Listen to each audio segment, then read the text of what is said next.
Hello friends, তোমরা সবাই কেমন আছো? আশা করি সবাই ভালো আছো। আমিও ভালো আছি। চলে এসেছি তোমাদের সামনে একটা নতুন ভিডিও নিয়ে। চলো দেখতে। আজকে আমি রান্না করছি চিকেন। চলো তোমরা দেখতে থাকো ভিডিওটা। চিকেন করার জন্য আমি আলুটা ভেজে নিচ্ছি। কড়াইতে আলুটা দেওয়া আছে, আর এখানে মাংসটা সব রকম মশলা দিয়ে মাখানো আছে। লবণ, হলুদ, আদা রসুন পেস্ট, জিরে গুঁড়ো, ধনে গুঁড়ো দিয়ে ভালো করে মাখানো আছে। দেখতেই পাচ্ছ আলুটা আমার ভাজা হয়ে গেছে। এবারে কড়াইতে তেলটা গরম হতে বসিয়ে দিয়েছি। তেলটা গরম হয়ে গেছে, এবারে পেঁয়াজটা দিয়ে দিচ্ছি।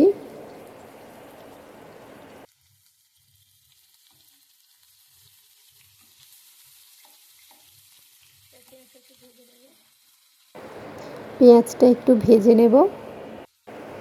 দেখতেই পাচ্ছ পেঁয়াজটা আমার ভাজা হয়ে এসেছে প্রায়।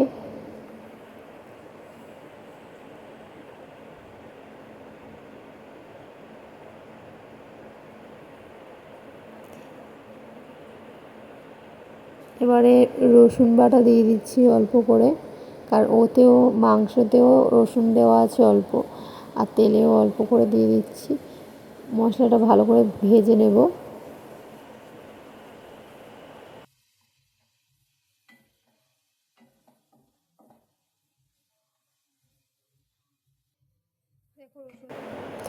দেখতেই পাচ্ছ রসুনটাও ভালো করে ভাজা হয়ে গেছে।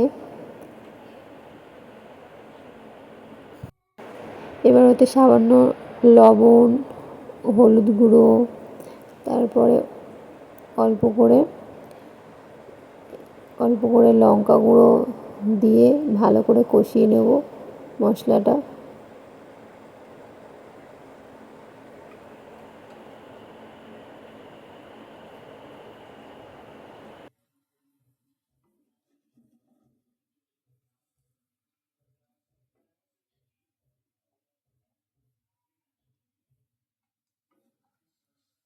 মশলাটা ভাজা হয়ে গেছে, এবার একটুতে জল দিয়ে কষিয়ে নেব অল্প করে।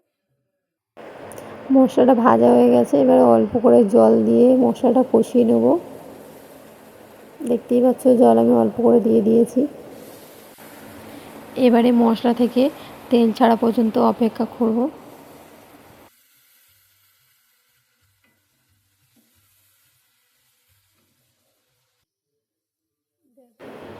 দেখতেই পাচ্ছ মশলা থেকে তেল ছেড়ে দিয়েছে।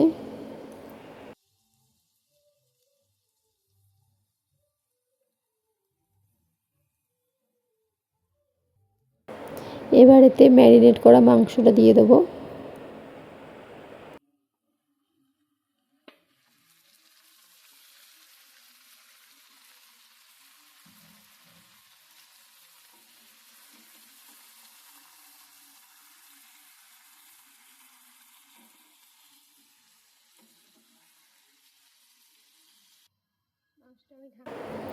এবারে ঢাকনা দিয়ে কষিয়ে নেবো মাংসটা।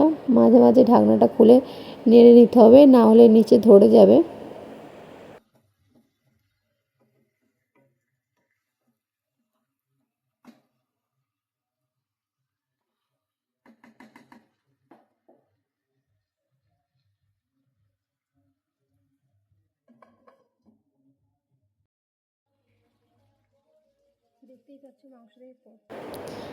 দেখতেই পাচ্ছ মাংস থেকে কত জল বেরিয়েছে।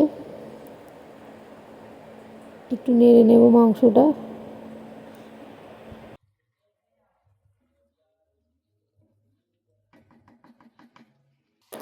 মাংসটা প্রায় কষানো হয়ে গেছে। এবার আলুটা দিয়ে দেব, দিয়ে আরেকটু কষিয়ে নেব।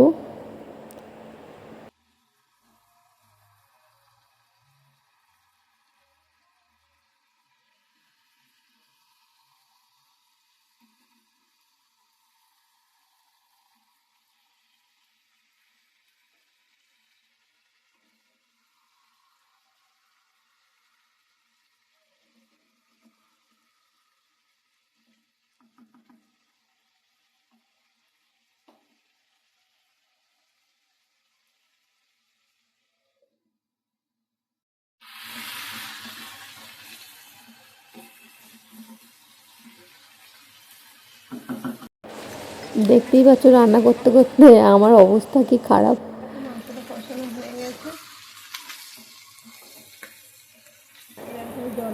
মাংসটা কষানো হয়ে গেছে, এবার আমি জলটা দিয়ে দেবো।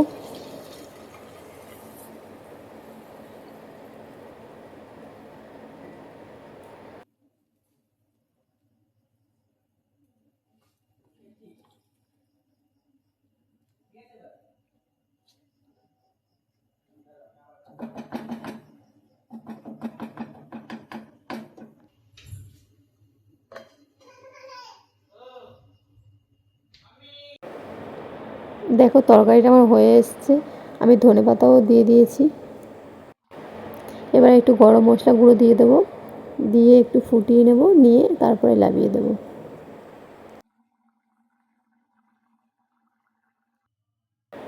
তরকারিটা দেখো আমার পুরো রেডি হয়ে গেছে।